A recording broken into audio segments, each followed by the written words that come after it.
As people, we are shaped by the world around us.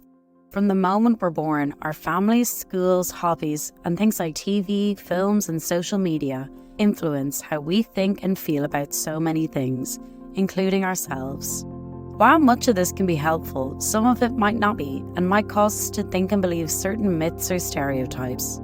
When it comes to sex, sexual violence, and consent, these myths and stereotypes can be particularly harmful to people who've experienced sexual violence. Sometimes these thoughts and stereotypes have been passed down from generation to generation, and we don't question them. Sometimes we believe them to make ourselves feel safer, like it won't happen to us.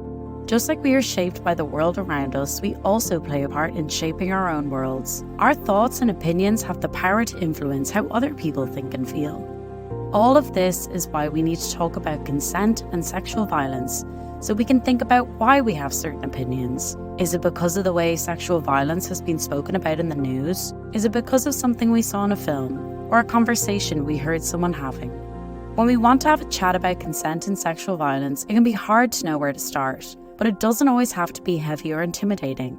Talking about consent in a film or TV program is a great way to open a conversation without it feeling too personal. You could also chat about all of the ways we do consent in our day-to-day lives. Things like how we might ask someone if they would prefer to shake hands or hug when we greet them.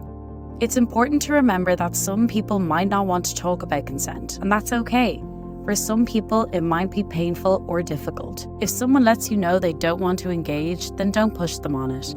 The same goes for you. If a topic is upsetting or bringing up painful feelings for you, you don't have to push yourself. While the world around us has a part to play in how we think about sexual violence, remember, it is always the person who commits the act who is ultimately responsible. It is never the person who experienced it.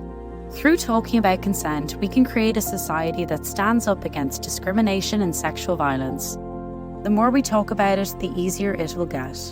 If you want to find out tips about how you can have a chat about consent, head to www.we-consent.ie.